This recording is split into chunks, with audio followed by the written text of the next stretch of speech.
अस्सलाम वालेकुम नाज़रीन, आप देख रहे हैं प्रोग्राम काशिफ अब्बासी के साथ। बहुत सी चीजें जिस पर आज बहुत शोर पड़ा रहा। सबसे बड़ी चेयरमैन नैब के ओहदे की तोसी और नया नैब का तरमीमी ऑर्डिनेंस जो कि हुकूमत ने ऐलान किया कि कल आएगा, उस पर क्या मशावरत होगी। पहला सवाल यह है, क्या जो नया चेयरमैन नैब लगेगा वो मशावरत से लगेगा? मशावरत की तारीफ हुकूमत कैसे करती है, ये दूसरा बड़ा सवाल होगा। कैसे पूछेंगे, क्योंकि इस पर भी पीपल्स पार्टी के दौर में, if I am not mistaken, अगर आपको याद हो तो मशावरत की तारीफ भी की थी कि it should be meaningful consultation. और इसमें नई क्या चीजें होंगी, और जो इलेक्शन का तरमीमी बिल है या इलेक्शन तरमीम करना चाह रही है हुकूमत, वो कहां तक पहुंची है? कमेटी बनाने का भी बात हुई थी। इस पर बात करते हैं। फवाद चौधरी साहब शुरू में हमारे साथ मौजूद हैं। फवाद साहब, अस्सलाम वालेकुम। फेडरल इंफॉर्मेशन जी मिनिस्टर साहब। साहब। फवाद साहब, चेयरमैन नैब यही रहेंगे?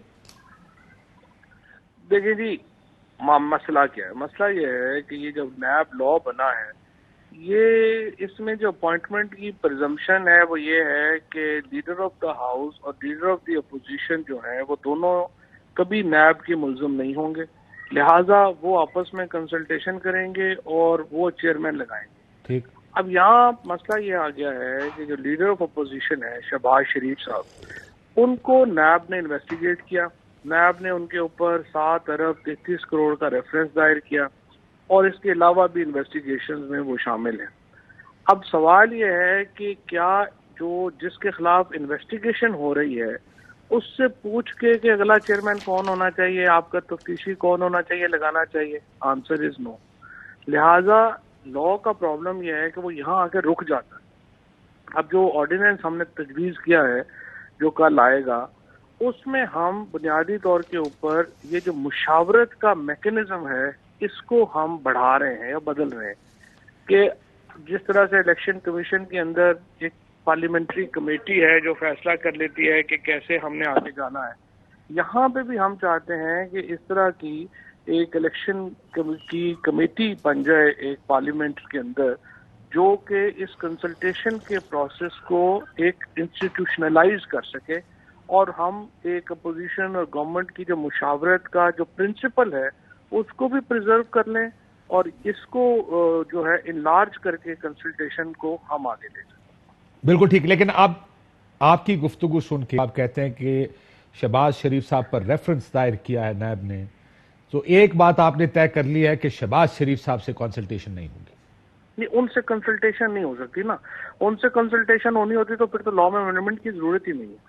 और ये वैसे ही कॉन्फ्लिक्ट ऑफ इंटरेस्ट है एक्चुअली। तो देखें, हमें ये कहने की जरूरत ही नहीं होनी चाहिए थी। शहबाज शरीफ साहब को खुद ही इनकार कर देना चाहिए था कि हमने इस प्रोसेस में मैंने नहीं आना। और दूसरी सूरत ये थी कि वो अपोजिशन को, जैसा मैंने आज भी ये कहा है, कि लीडर ऑफ अपोजिशन बदल लेते हैं और अपनी जो कंसल्टेशन प्रोसेस होता बाद में देख लेते कौन है। अब ये तो बड़ा मुश्किल है कि हम शहबाज शरीफ से इस पे कंसल्टेशन मुश्किल है या नामुमकिन है फवाद साहब? जी, ये मुश्किल है कि आप शहबाज साहब से कंसल्टेशन करेंगे या मुशावरत करेंगे, ये नामुमकिन है कि आप उनसे नहीं करेंगे मुशावरत? नहीं देखिए ना, मुझे आप बताइए ना कि अब इससे बड़ा कॉन्फ्लिक्ट ऑफ इंटरेस्ट कोई है कि मेरे खिलाफ तफ्तीश हो रही है और मैं ही बताऊंगा मेरे खिलाफ तफ्तीश कौन करेगा? ये तो देखे ना कि बिल्कुल ही मतलब एक नहीं, लेकिन वो आपसे नाइंसाफी। ये, क्योंकि जब भी कोई काम करते हैं, जैसे आपने कानून की बात की कि एक अजम्पशन होगी कानून की, एक कानून की सोच ये होगी कि दोनों नैब के केसेस दोनों लोगों के नहीं होंगे। ये एक बुनियादी सोच होगी आपके ख्याल में जब ये ड्राफ्ट किया जा रहा होगा, जो ऑर्डिनेंस था नैब का। जी, लेकिन अब जाहिर अभी अभी तो बड़ा क्लियर है। वो कहते हैं कि एक चेयरमैन नैब होगा। आर्टिकल 6 जो उसका 6B1, appointed by president in consultation with leader of the house and leader of the opposition in the national assembly. इस वक्त ये कानून है। इसमें ये क्वालिफायर अभी तक नहीं दिया गया कि वो unless he is not under investigation by NAB और there is a reference filed against him by NAB. So ये फिलहाल नहीं है। आप ये डाल देंगे इसमें, या आप ये कह रहे हैं कि इस चीज को लीडर ऑफ द हाउस और लीडर ऑफ द ऑपोजिशन के हाथ से ही निकाल दें बिल्कुल, और ये कमेटी में भेज दें, कमेटी में आपस में फैसला कर लें कि किसको लगाना? नहीं, हाथ से ना निकाले बेशक, लेकिन एक ऑल्टरनेटिव तो देना चाहिए ना कि जहाँ पे केसेस हैं, जहाँ इतना बड़ा कॉन्फ्लिक्ट ऑफ इंटरेस्ट है, वहां पे leader of the house, for example अगर लीडर ऑफ द हाउस पे केस है तो ये तो मुनासिब नहीं है कि लीडर ऑफ द हाउस और लीडर वो लीडर ऑफ अपोजिशन उससे कंसल्टेशन कर ले। आप मसलन एक वक्त में जिस तरह से खुर्शीद शाह साहब जो थे वो थे अगर हों, या दूसरी तरफ वज़ीर आज़म नवाज शरीफ हों, तो ये तो देखें मजाक है जिन्होंने इसीलिए तो ये नैब का ये हाल हुआ। पहले एक कंप्रोमाइज इनका तो सारा चूंकि जो खड़ा किया था वो था ही कंप्रोमाइज के ऊपर बेस था कि आपने हमें नहीं पूछना, हमें आपने हमें नहीं पूछना, हम आपको नहीं पूछेंगे। उसकी वजह से सारे इदारे तबाह हुए और नैब भी तबाह हुआ। अब हम ये सिंपल ये कर रहे हैं कि जो लेकुना है लॉ में उसको दूर करने के लिए कंसल्टेशन का जो प्रोसेस है उसको इनलार्ज कर रहे हैं। हम रिस्ट्रिक्ट नहीं कर रहे, हम इनलार्ज कर रहे हैं। और अगर कमेटी डिसाइड ना कर पाई, क्योंकि आप जानते हैं कि आखिर में फैसला तो लीडरों ने करना है, कमेटी के अंदर जो मेंबरान है वो तो सीटें पूरी करने के लिए होते, फिर क्या होगा? उसमें दो तजावीज हैं कि अगर वो कमेटी डिसाइड नहीं करती है, फैसला तो पार्लियामेंट ने करना है, लेकिन ये है कि हम समझते हैं कि शायद उसको फिर ज्वाइंट हाउस में ले जाया जा सके या सुप्रीम कोर्ट को दिया जा सके, उस तरह की तजावीज। सर अगर ज्वाइंट हाउस में जाएगा और हुकूमत के पास अददी अक्सरियत होगी तो इसका मतलब तो ये है कि आप your setting up this committee to fail. Committee तो फेल होगी क्योंकि अगर आप नहीं मानते किसी चीज पे तो कमेटी तो डिसाइड नहीं कर पाएगी, क्योंकि अददी बर्तरी के हिसाब से ही कोई कमेटी बनेगी। ये नहीं हो सकता उसमें अपोजिशन के ज्यादा मेंबरान हो या 50-50 हो। 50-50 भी हो तो अपोजिशन नहीं मानेगी, हुकूमत मान जाएगी। मसला ये है ना, तो इसका मतलब आखिर में मेजॉरिटी ऑफ द हाउस फैसला करेगी कि चेयरमैन नैब कौन होगा। लेकिन ये मसला ये है कि अगर आपकी नजर में सारी पार्लियामेंट ही एक रबर स्टैंप है और आप समझते हैं कि पार्लियामेंट के जॉइंट सेशन के सारे लोग ही उनकी अपनी कोई हैसियत औकात नहीं है और वो they will just blindly follow और उसमें कोई कंसल्टेशन नहीं करेंगे, तो फिर नहीं करेंगे, फिर तो यही सिस्टम। चले मैं आपसे एक सवाल पूछूं फवाद साहब, आपके ख्याल में क्या पार्लियामेंट रबर स्टैंप नहीं है? पार्लियामेंट कई मामलों में रबर स्टैंप नहीं है। I don't agree with you. So leadership आपकी कह दे फवाद चौधरी आपने इस चीज की हिमायत करनी है, इमरान खान साहब कहे आप क्या कहेंगे? नहीं मैं नहीं करूंगा। बेशुमार मौके होते हैं जहां पे आपको मौका मिलता है कि आप साल के तौर के ऊपर ये कोई पर्सनल चॉइस नहीं होगी। मिसाल के तौर के ऊपर ये लीडर ऑफ अगर आप समझते हैं कि 500-600 बंदा जो इलेक्ट, फिर आप सुप्रीम कोर्ट को भी भेज सकते हैं। एक तजवीज वो भी है, लेकिन मेरी जाती राय में अल्टीमेटली तो हमें पार्लियामेंट को, अगर हम दिन रात पार्लियामेंट का वर्त करते हैं तो फिर पार्लियामेंट को ट्रस्ट भी करना पड़ेगा। चले ट्रस्ट कर। चेयरमैन नैब बदल रहे हैं या यही एक्सटेंड हो रहे हैं? नहीं, हम तो सिर्फ मुशावरत का मैकेनिज्म जो है वो दे रहे हैं।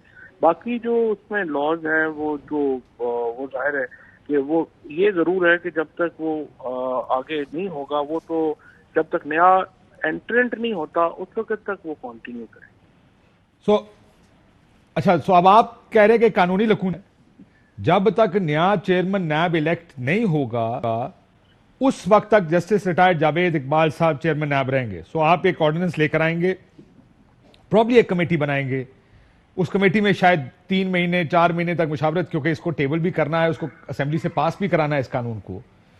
ये आपने सोचा कि अगर ये असेंबली से पास ना हुआ तो क्या होगा? बिल ऑर्डिनेंस लैप्स कर जाएगा, फिर तो एक डेडलॉक सी सिचुएशन आ जाएगी ना। देखिए, डेडलॉक की सिचुएशन नहीं आएगी। मेरा ये ख्याल है कि हुकूमत और अपोजिशन जो है वो इस मामले में मिल के आगे बढ़ना चाहिए। उसमें जो लोगों के नाम आएंगे तो ऐसे नाम तो नहीं होंगे कि जो बड़े को ज्यादा हार्डली एफिलिएटेड हों पार्टीज के साथ, और उसके मुताबिक जो है वो हम आगे चलेंगे। उसमें कोई ऐसी बात नहीं। आपका अगर हम देखें, सवाल दो हैं, या तो हम समझें कि पार्लियामेंट की कोई हैसियत औकात ही नहीं है और हम कहेंगे जी वो तो सारे रबर स्टैंप हैं, कोई लोग वहाँ पे अपने आज़ाद फैसले ही नहीं करते और ये सब लोग जो है वो फिर तो एक अलहदा, ये तो बिल्कुल अलहदा सोच है। लेकिन अल्टीमेटली जब आप जमहूरियत की बात करते हैं फिर then you have to trust parliament, you have no other option. So you have to trust the parliament, but I thought leader of the house और leader of the opposition parliament का ही तो हिस्सा है, और वो अपनी respective leader of the opposition को represent करते हैं, leader of the house treasury benches को रिप्रेजेंट करते हैं, तो हाउस इज इफेक्टिवली हाउस ही फैसला कर रहा है ना। नहीं, बिल्कुल सही बात है। वो एक उनकी एक परत ये भी है कि वो हाउस का नुमाइंदे हैं और हाउस को करते हैं, लेकिन जहां पर एक इंडिविजुअल हैसियत, इनफरादी हैसियत में वो पार्टीजन है, तो फिर आप उस कंसल्टेशन प्रोसेस को इनलार्ज कर रहे हैं सो दैट इंडिविजुअल के बजाय वो एक इनलार्ज जो एक कलेक्टिव थिंकिंग जो है वो उसमें आ जाए। अच्छा, मुझे आखिरी सवाल का जवाब दें। अब जाहिर है आगे का सिनारियोज भी बहुत से लोग आपसे पूछेंगे वक्तन फवक्तन। ये बिल आपने टेबल करना ही करना है वरना लैप्स कर जाएगा, ये जो ऑर्डिनेंस है, और इसको असेंबली ने पास करना ही करना है वरना वरना आपको पता है मसाइल पैदा होंगे आपके लिए। तो क्या अगर ऑपोजिशन नहीं मानती तो हुकूमत के पास अददी नंबर कम से कम कौमी असेंबली के हद तक तो मौजूद हैं, या आप पास करा लेंगे? आप कहते हैं नहीं मानते, कहने नहीं मानते तो फिर हम खुद ही अकेले जा रहे हैं इस पर। इस लॉ में और भी काफी सारी चीजें हैं, वो सिर्फ ये चेयरमैन नायब का मामला नहीं है। इसमें हम कई और पावर्स जो हैं वो नायब को जो है वो उसमें कर रहे हैं। मिसाल के तौर के ऊपर हम अदालतों को मजबूत कर रहे हैं। इसमें जो जजेस की तादाद को बढ़ाया जा रहा है, उनकी एविडेंस की जो पावर्स हैं उनको हम मॉडर्न फैसिलिटीज जो हैं वो लेके आ रहे हैं। फिर जजेस जो लोअर कोर्ट्स हैं, नायब कोर्ट्स हैं, उनको इख्तियार दिया जा रहा है जमानत का। इसी तरह के और बड़े रिफॉर्म्स हैं जो इस ऑर्डिनेंस के जरिए आ रहे हैं, और इसमें से बहुत सारे ऑर्डिनेंस रिफॉर्म्स हैं जो एक्चुअली अपोजिशन की डिमांड थी कि ये करना चाहिए। तो उसको जब हम लेके आएंगे। गिरफ्तारी का क्या कानून बना रहे हैं? गिरफ्तार किस सूरत में हो सकता है? क्या ये सवाबदीदी इख्तियार ही रहेगा चेयरमैन आपका? इसके ऊपर जो प्रोसिक्यूटर जनरल हैं नायब के, उनको उनके इख्तियार जो है उनमें इजाफा किया गया है, ताकि जब रेफरेंस फाइल हो, अभी हम फॉर एग्जांपल रोजाना हम प्रोसिक्यूशन को ब्लेम करते हैं कि वो ये रेफरेंस उनसे वो रेफरेंस तोड़ नहीं चढ़ा, तो अब हमने जो प्रोसिक्यूशन है उसको एम्पावर किया है कि उनकी मर्जी के बगैर रेफरेंस फाइल ना हो सके, ताकि वो फिर जिम्मेदार हों पूरे कि जब एक दफा रेफरेंस फाइल हो जाए तो फिर वो उसकी जिम्मेदारी भी जो है वो लें। इस तरह के कई रिफॉर्म्स हैं जो इस लॉ में आपको नजर आएंगे। मैं समझ गया आपकी बात। अब आखिर में देखें, ऑपोजिशन आप पे इल्जाम ये लगाएगी फवाद साहब, ये सब जस्टिस रिटायर्ड जावेद इकबाल साहब को रखने के लिए हो रहा, कंटिन्यू कराने के। देखें बात ये है, ये तो जावेद इकबाल साहब हमने तो नहीं लगाए थे, ये तो खुद अपोजिशन ने लगाए थे, और PMLN ने और पीपल्स पार्टी ने लगाए थे। अब सवाल ये है कि जब वो लग गए हैं तो अब हम ये कह रहे हैं कि उनको आपने अगर एक्सटेंशन नहीं देनी है तो फिर आप लीडर ऑफ अपोजिशन चेंज कर लें और कंसल्टेशन कर लेते हैं। ठीक, ऐसा बंदा ले आए जिसके साथ कंसल्टेशन हो सके। अगर अपोजिशन को इतना दर्द है तो अपना लीडर ऑफ अपोजिशन चेंज कर लें। एक ही रास्ता है, leader of the opposition change कर लें। फवाद चौधरी साहब, बहुत शुक्रिया आपका। इंफॉर्मेशन मिनिस्टर साहब, हम चाह रहे थे कि पहले बता दें कि वो कर क्या रहे हैं, अब इसकी कानूनी हैसियत क्या होगी, प्रॉब्लम्स कहाँ आएंगी, इस पर बात भी करेंगे। एतजाज एहसन साहब से कोशिश करते हैं बात करने की कि वो अब इस सारी सिचुएशन को कैसे देख रहे हैं। अभी राब्ता करने की कोशिश हो रही है, लेकिन हमारे साथ तलाल चौधरी साहब मौजूद हैं, सेनेटर वलीद इकबाल साहब मौजूद हैं। तलाल चौधरी साहब, या तो अपोजिशन लीडर चेंज करो अपना, नहीं तो गल मननी नहीं गवर्नमेंट ने तुहाडी। बिस्मिल्लाहिर्रहमानिर्रहीम। काशिफ साहब बहुत शुक्रिया। मेरा ख्याल है मैं चलें 1 मिनट के लिए इत्फाक कर लेता हूं फवाद चौधरी साहब से। अपोजिशन लीडर पर इल्जाम है तो ये कहते हैं उन्हें चेंज कर दें। वजीर आजम और उसकी काबीना जिसने ये मसवदा पास करना है, जिसको वजीर आजम एज ए मिनिस्टर ही होता है, वजीर आजम भी वो प्राइम मिनिस्टर होता है, वो होता मिनिस्टर ही है, वो अपने दूसरे मिनिस्टर जिनसे वो सब कुछ अप्रूवल लेता है उन पे 101 इल्जाम है और इनमें ज्यादातर नैबज़दा हैं। तो क्या वो वजीर आजम नहीं पहले बदलना चाहिए अपोजिशन लीडर से जिसकी पूरी कबीना ही नैबज़दा है? मुझे पहले वो बदल दे, उसके बाद मेरे से अपोजिशन लीडरी का भी हिसाब ले लीजिएगा कि भी हम बदलना है कि नहीं बदलना। सर कौन कौन नैबज़दा है वैसे ये बता दें। लाने वाले आप कबीना के नाम तो लें, मुशर्रफ कबीना के तो सारे ही नैबज़दा है। मैं आप देखें ना, मैं आपको खुसरो से शुरू हो जाऊं, मैं मोनस से शुरू हो जाऊं, मैं उसके बाद केसेस बंद कर दिए वो बीबी एक हैं बात तो सुन लेना, बंद सिर्फ बंद नहीं ना हुए जी, अभी भी सुप्रीम कोर्ट में चल रहे। उसके बाद मालम जब्बा में शुरू हो जाऊं, मैं हेलीकॉप्टर शुरू हो जाऊं, मैं BRT शुरू हो जाऊं, मैं उसके अलावा जो टेकअप केसेस हैं, मगर बाबर एवान साहब आज तक तरीकें भुगत रहे हैं। आज तक वो उनकी जो रिट लेकिन वो वजीर थोड़ी है, कैबिनेट ना मेंबर नेशनल असेंबली ना वजीर है, वोटिंग राइट नहीं वजीर तो है ना जी। देखे ना, नहीं है ना, देखे ना वजीर। मैं आपको उसके बात सुन लेना, बात सुन ले सर जी, बात तो सुन लेना।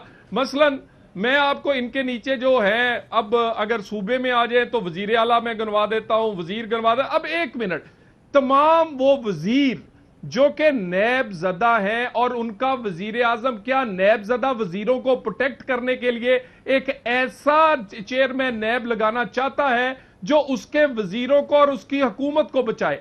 ये हुकूमत पैदा ही ना होती, ये पैदा होने से पहले ही इसको ये अबॉर्शन हो जाता या खत्म हो जाती अगर ये नैब ना होता। नैब ने ही रेफरेंस बनाए, गिरफ्तारियां की इलेक्शन से पहले, इलेक्शन के बाद जब इनकी हुकूमत बचानी होती है, अपोजिशन लीडर या कोई बड़ा लीडर गिरफ्तार हो जाता है, जब हुकूमत चलानी होती है किसी अपने तादी को नोटिस दिला देते हैं बजट पास कराने पे। अब सारी की सारी ऑप्टिक्स हैं वो नैब ऑफिस से रन होती हैं।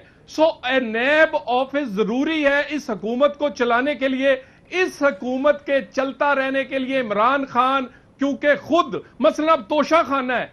मुझे ये बताएं, ये आप और मेरी दोस्ती तो नहीं है कि आपको मैंने टाई दे दी है तो आपने मुझे कोट दे दिया, नहीं।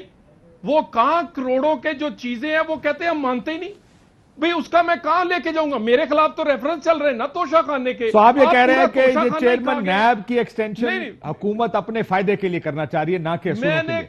नहीं, इस तरह नहीं। देखे ना, आपने चलानी है, बड़ी अहम आपका चैनल है काशिफ साहब, बड़े शो दे। तो मैंने क्या कहा? फवाद चौधरी ने जो कहा, फवाद चौधरी ने जो कहा वो बिल्कुल मैं उसके साथ हूं। पहले वजीर आजम और उसकी कबीना जो कि नैबजदा है वो निकले, कोई नेक पाक आए, फिर उसके बाद अपोजिशन लीडर पर उंगली उठाएं। क्या उन्होंने मुशावरत नहीं करनी? कमाल करते हैं। यानी अपोजिशन लीडर मुझे ये बताएं फिर।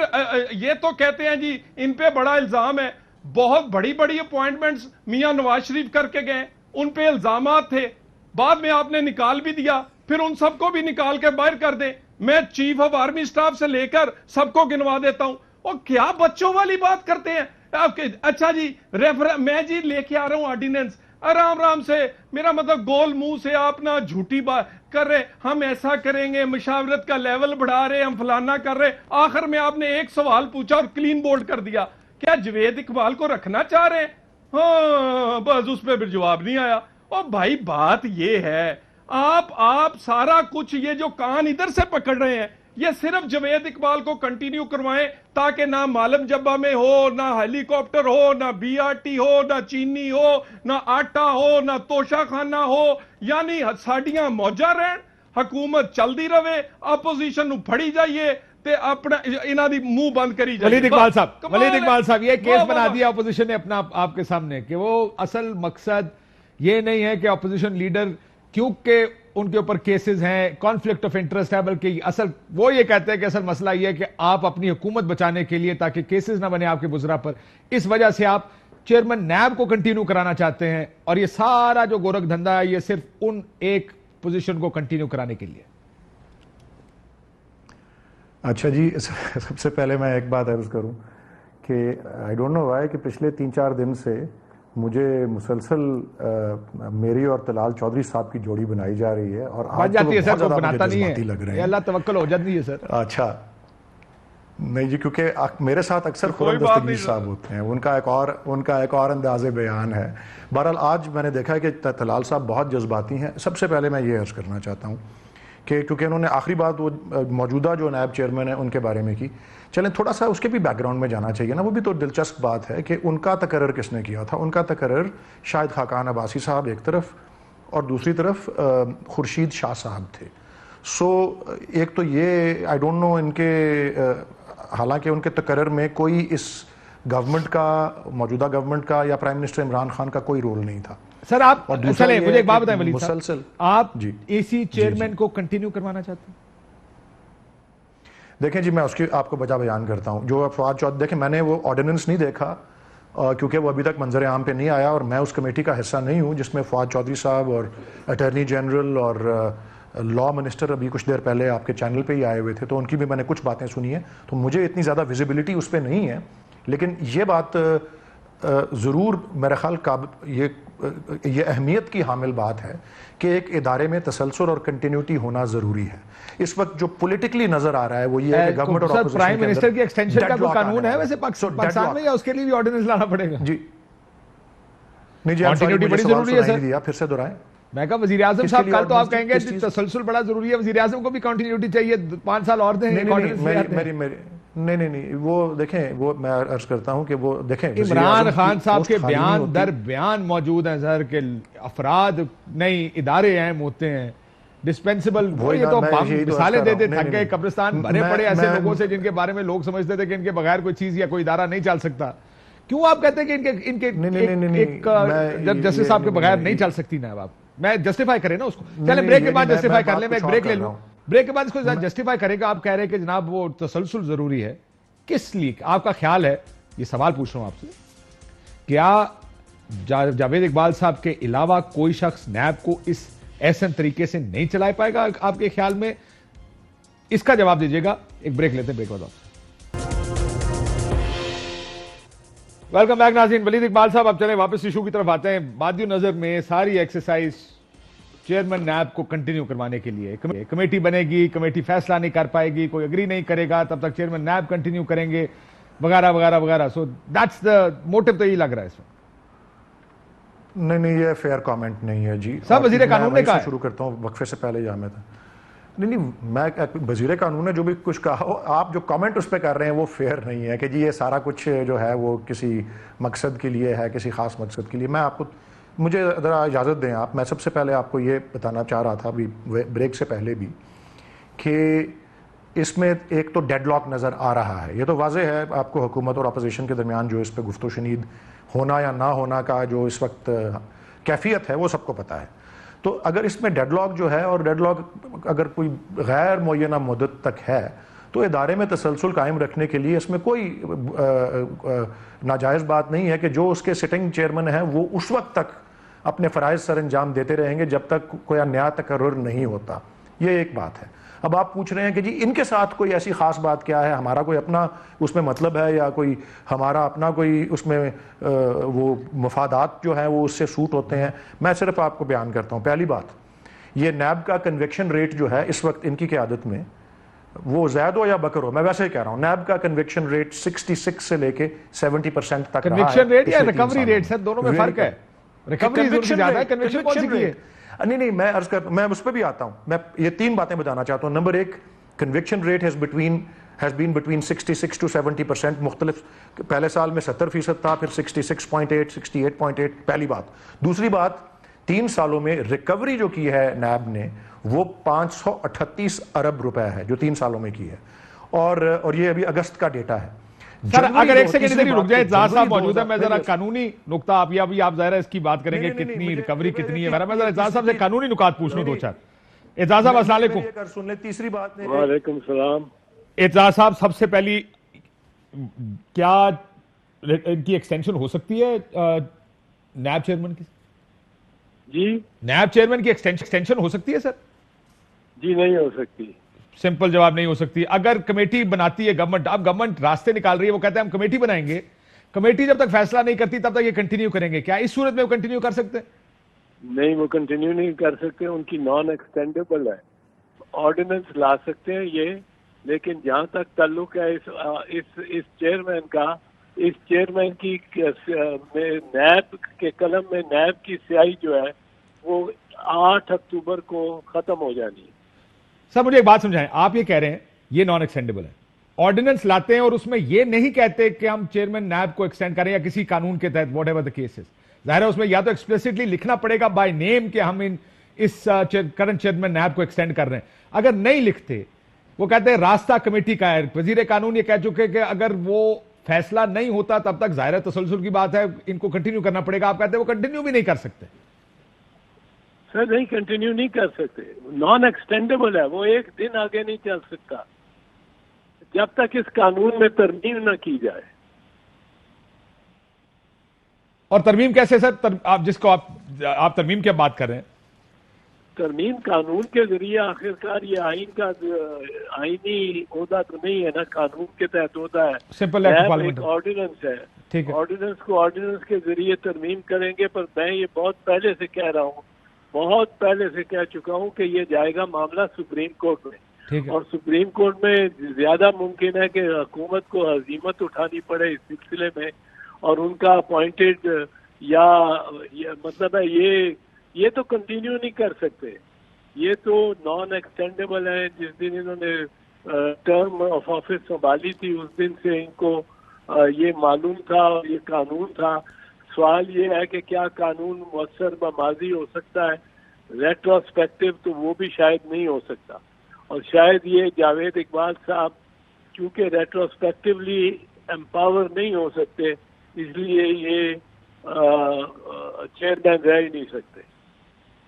कोई सूरत आपको सर ऑर्डिनेंस में बाय नेम इनको एक्सटेंड करना पड़ेगा, या ये डाल सकते हैं कि बाय किसी भी चेयरमैन को एक्सटेंड किया जा सकता है, दैट शुड बी इनफ, वो काफी होगा? नहीं, ऑर्डिनेंस में ये लिख सकते हैं कि जी कोई चेयरमैन, अगर चेयरमैन की सिलेक्शन में ताखीर हो रही हो और डेडलॉक हो जाए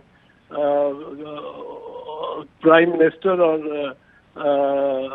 अपोजिशन लीडर में, तो उस सूरत में ये पुराने कोई कंटिन्यू कर सकते हैं। पर उसमें गवर्नमेंट को एक अपने बुनियादी असूल से, जिसमें वो मैंने जो अखबारात में देखा है, पढ़ता रहा हूँ और खबरों में, उससे हटना पड़ेगा कि गवर्नमेंट का ये मतलब असूल है और ये उनकी बिलीफ है कि ये प्राइम मिनिस्टर का अपना अकेले का हक है अपॉइंट करना चेयरमैन को, पर उसने मीनिंगफुली कंसल्ट करना है अपोजिशन लीडर को। वो कहते हैं कि जी चूंकि शहबाज शरीफ के खिलाफ केसेस है, नैब के चेयरमैन की अपॉइंटमेंट में उनकी मीनिंगफुल कंसल्टेशन नहीं हो सकती। अब ये चीज उनको लिखनी पड़ेगी ऑर्डिनेंस में कि चूंकि मीनिंगफुल कंसल्टेशन नहीं हो सकती, ये चेयरमैन ये अपोजिशन लीडर के साथ, इस वजह से जो भी नाम लिए बगैर, जावेद इकबाल का नाम लिए बगैर जो भी चेयरमैन है वो कंटिन्यू करेगा अंटिल सच टाइम के person appointed under the law takes over. वो ऑर्डिनेंस भी 4 महीने बाद एक्सपायर हो जाएगा। 4 महीने बाद एक्सपायर हो जाएगा, तब तक कौन सी प्रोसिक्यूशन कंप्लीट होगी।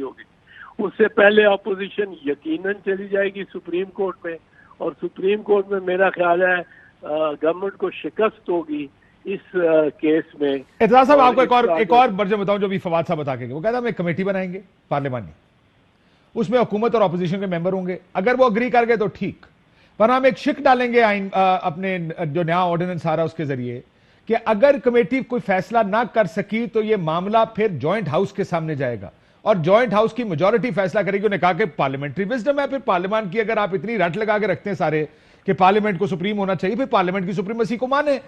ये आर्गुमेंट आपके ख्याल में कितना अच्छा और वैलिड आर्गुमेंट है? नहीं, ये नहीं वैलिड, क्योंकि आप देखें ऑर्डिनेंस के जरिए ही करना पड़ेगा ना। ऑर्डिनेंस के जरिए जो एक एग्जेक्टिव एक्ट है उसके जरिए पार्लियामेंट के मुश्तरका इजलास को एम्पावर करना पड़ेगा इनको। अब वो एम्पावरमेंट जो है वो ऑर्डिनेंस की तो एम्पावरमेंट वैसे ही 120 दिन से आगे नहीं चल सकती। तो सुप्रीम कोर्ट ने कहना कि 120 दिन के बाद क्या होगा भाई, फिर कौन सा वो ऑर्डिनेंस तो एक्सपायर हो जाएगा, ज्यादा से ज्यादा एक दफा एक्सटेंशन हो सकती है, फिर एक्सपायर हो जाएगा। आप लगाते हैं चेयरमैन नैब को कम से कम 4 साल के लिए और नॉन एक्सटेंडेबल उसकी टर्म है। आप एक आदमी को बिठाए रखे हैं, वो अच्छी बड़ी डांट पड़ जाएगी इसको, जस्टिस जावेद इकबाल को भी सुप्रीम कोर्ट से कि how are you continue, why are you continuing. तो इसके लिए गवर्नमेंट को ये इस किस्म की रैश डिसीजन नहीं लेनी चाहिए। So you consider this a rash decision Aitzaz साहब? जी, मतलब एतजाज साहब आपको लगता है कि ये इतना यानी तमाम कानूनी माइंड्स जो मिले हैं उन्होंने कोई इतना अच्छा फैसला नहीं किया आपके ख्याल में? सर मैं मारा जा लिखा जा बंदा, I just am a student of law. मैं तो कोई आलम नहीं हूँ कानून का, शायद वही दुरुस्त हो, पर मामला जाएगा सुप्रीम कोर्ट के पास ही और सुप्रीम कोर्ट में ही तय होगा। मेरी राय है कि अगलब ये है कि सुप्रीम कोर्ट हुकूमत को हजीमत उठानी पड़े। सर, एक जाते जाते आज आपने देखी होगी मरियम नवाज साहिबा की तरफ से एक और दरखास्त उनकी सजा के खिलाफ दी गई है, नजर से गुजरी है सर? जी जी जी जी सर, ये कहते हैं कि जी हमारा केस और प्रेयर इसमें लिखी गई है, therefore prayer that application appellant जो उनकी है उसको चार्जेस को सारे को और कन्विक्शन ऑफ अकाउंटेबिलिटी कोर्ट को खत्म किया जाए। ये आपके ख्याल में मुमकिन है इस दरखास्त की बुनियाद पर? ये दरख्वास्त की बुनियाद पे तो मेरा ख्याल है बहुत मुश्किल में पड़ जाएंगी मरियम बीबी। वो कैसे सर? देखिए दो उसमें बेसिक इश्यूज हैं। एक शौकत अजीज सिद्दीकी का बयान है कि वो है, शौकत अजीज सिद्दीकी साहब ने जो बयान दिया है अदालत में तो नहीं दिया, वो जाके बार रूम में कहीं दिया है। अब ये सुनी हेयर से का प्रिंसिपल है कि हेयर से इज नॉट एडमिसिबल। अब ये सुनी सुनाई बात है ना, मैं जज हूँ, बैठा हुआ हूँ और मेरे आगे वकील पेश हो गवाह के तौर पे और कहे कि जी शौकत अजीज सिद्दीकी ने आके हमारे बार में या उसने वहां बैठ के या अखबार में बयान में या काशिफ के प्रोग्राम में ये कहा है, तो मुझे आके जब बताएगा कि कहा गया है तो वो सुनी सुनाई बात होगी ना। दिस इज हियर से, दिस इज इनएडमिसिबल। दूसरी बात जो अगलब अखबारात में से मैंने कुछ देखा और कुछ मीडिया से, उन्होंने जज अरशद की बिल्कुल अरशद मलिक साहब का की टेप का हवाला दिया। वो तो इनको बहुत मुश्किल पड़ जाएगी। जज साहब को पूछना पड़ेगा काशिफ। जज साहब अगर नहीं पूछेगा तो नैब का वकील नहीं छोड़ेगा। जज साहब चाहे कितना भी फ्रेंडली जज हो, और इनको फ्रेंडली जजेस मिल जाते हैं, जज साहब पूछेंगे कि वो जो आपने दूसरी टेप्स का जिक्र किया है और एविडेंस का जिक्र किया है, वो एविडेंस कहाँ है, वो किधर से कहाँ से आपने इकट्ठा किया है, और वो टेप्स किस किस के बारे में है। तो जजेस के बारे में भी हैं, कोई जनरल्स के बारे में भी हैं आपके पास टेप, कोई आपके पास एविडेंस ऑपोजिशन लीडर्स का भी है। वो कौन सा एविडेंस था जिसकी आपने बड़ी धमकी दी थी कि सीधे हो जाए सारे, वरना कोई नॉटी खेलने की कोशिश की। तो मेरे पास और भी बहुत एविडेंस है। तो एविडेंस ऑफ क्राइम तो आप अपने पास नहीं रख सकते, आप अपने पटरे में तो नहीं रख सकते कि जी एविडेंस मिला है मुझे क्राइम का, मैं बताती नहीं हूँ। You have to tell, you have to inform, and the law requires you to inform under section 54 and section 154। साहब ये कह रहे हैं जज साहब, कोर्ट उनसे मांगेगा कि जो बाकी टेपें हैं वो भी लाके आ। अब अगर ये कहें कि मैं नहीं लेके आती फिर क्या होगा? नहीं, ऑब्स्ट्रक्शन ऑफ जस्टिस, फिर तो डिसओबीडियंस ऑफ कोर्ट हो गई ना, बिल्कुल। और कोर्ट कहेगा, कोर्ट कैसे नहीं कहेगा? कोर्ट जब देखे रिलायबिलिटी ऑफ एक टेप है, मैंने वो टेप पेश की नहीं कहीं। मैंने जिस दिन ये मरियम बीबी ने और वो पूरी फुल बेंच ऑफ मुस्लिम, आपने तमाम लवाजमात बता दिए थे कि इसके पेश करने के लवाजमात कौन कौन से होंगे। सबसे पहले वक्त मैंने कहा था कि ये नवाज शरीफ को एक रात में रिहा करवा सकते हैं अगर इसको ये जेन्युइन बना, इसको मान के और अदालत में पेश कर दें। आज तक इन्होंने अदालत में उस टेप को पेश नहीं किया। अगर पेश करते हैं तो उस टेप के बाद फिर अब तो और टेप्स कह लिए ना। उन्होंने कहा कि मेरे पास शहादतें और सबूत है, बहुत कुछ, पता नहीं किस किस के खिलाफ है, किसी के खिलाफ और कैसा कैसा है। तो ये तो उनका लिखना ही, कहना ही, और जज साहब के लिए मैं समझता हूँ मुमकिन ही नहीं है इस केस में फर्दर प्रोसीड करने, जब तक ये पहले तय ना हो। क्योंकि देखो बात ये है, credibility of the video recording है कि जी क्रेडिबल है कि नहीं, तस्लीम किया जा सकता है वो वीडियो रिकॉर्डेड बयान अरशद मलिक का, कि क्या उसमें कोई ऐसे जुमले थे जो कि उनके खिलाफ जाते थे, वो काट दिए हैं। और ये काट और जोड़ के कत्तो बरीद, जिसको कट एंड पेस्ट जॉब तो नहीं है, ये देखने के लिए वो उसका फोरेंसिक होना जरूरी है। फोरेंसिक के लिए फोरेंसिक जुडिशियल, उसके लिए आपने कहा था सर ओरिजिनल चीजें लानी पड़ेंगी, जिस मशीन पे एडिट हुआ वो लानी पड़ेगी, जिस साहब ने रिकॉर्ड किया उसको आना पड़ेगा। ये थी ना, आपने कहा था कि ये सारा कुछ करना पड़ेगा। सब चीजें। अब जब आप क्रेडिबिलिटी उस टेप की लाते हैं और आप साथ उस पे अब तो आप रिलाई कर रही हैं, बजाय जो लिखा हुआ है दरखास्त में, आप उस पे इन्हिसार कर रही हैं टेप पे, तो उस पे इन्हिसार कर रही हैं। तो बाकी जो आपके पास टेप है वो भी बताएं, और वो भी टेप बताएं किधर है, और उसमें बताएं कि कहाँ पता लगे, फोरेंसिक हो उसका पूरा।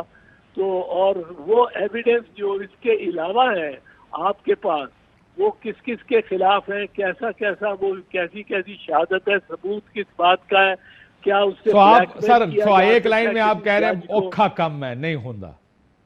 अरे मैं तो समझता हूँ कि बहुत मुश्किल में डाल दिया है मरियम बीबी को इस मामले में, इस यानी जो बुनियाद नहीं भी पर बताना आप चाहते थे वो भी बताना पड़ेगा, जो नहीं दिखाना चाहते थे वो भी दिखाना आप पड़ेगा। खुद सोचे ना, आप खुद सोचे कि जब आप कहते हैं आप अदालत में जाके कहती हैं, को कहते हैं कि जी मैं ये इस टेप में के मुताबिक मेरे वालिद को या मुझे बिल्कुल बरी कर दिया जाना चाहिए, तो फिर सारा चीज, फिर तो एक अमल तो ये इससे एस्केप करने का इनके पास एक ही तरीका है कि ये खुद ही कहें कि जी चूंकि ये नीचे कहीं पेश नहीं हुई टेप तो हम वापस लेते हैं।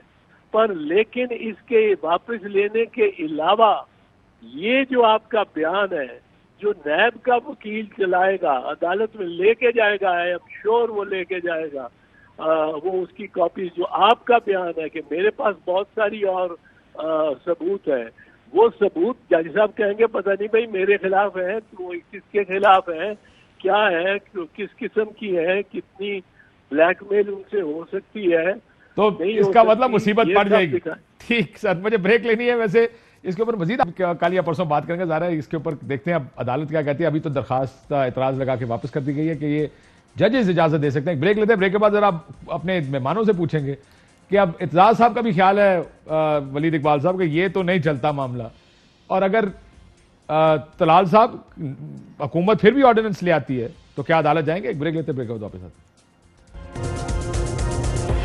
वेलकम बैक नाज़रीन। तलाल साहब, फिर अब आप सुप्रीम कोर्ट जाएंगे इसके बाद?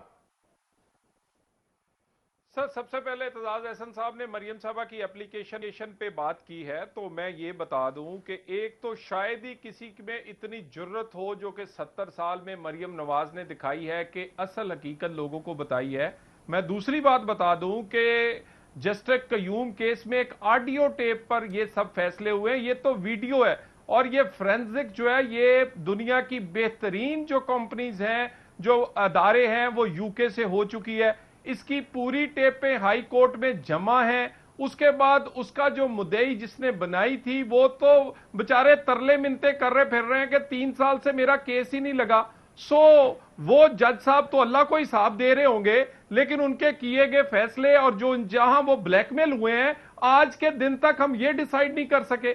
सो बात यह है, बड़ी अहम एविडेंस है, और जो जस्टिस सदीकी साहब ने बातें की हैं वो हेयर सेइंग नहीं है। लेकिन सर उसको आपको फिर एज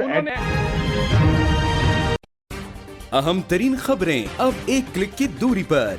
आपके पसंदीदा टॉक शोज हों या अहम मुल्की या गैर मुल्की शख्सियात की न्यूज कॉन्फ्रेंसेस, हर लम्हा बाखबर रहने के लिए सब्सक्राइब करें हमारा YouTube चैनल। मौसम की सूरत हाल हो या खेल के मैदान से खबरें, अपने मोबाइल फोन से मुल्की और बैनुल अक़वामी अहम खबरों तक रसाई के लिए डाउनलोड कीजिए मोबाइल ऐप। बावसूख ज़राए से मुसद्दिका खबरों, तज्ज़ियों और तबसरों से मुस्तफीद होने के लिए विजिट कीजिए पाकिस्तान की सबसे बड़ी न्यूज वेबसाइट www.arYnews.tv। इन सब के अलावा पाकिस्तान का सबसे बड़ा फेसबुक पेज हो, सबसे बड़ा न्यूज इंस्टाग्राम अकाउंट या फिर ट्विटर, ARY न्यूज पहुंचा रहा है खबरें सबसे पहले आप तक, ताकि आप रहें हर लम्हा बाखबर।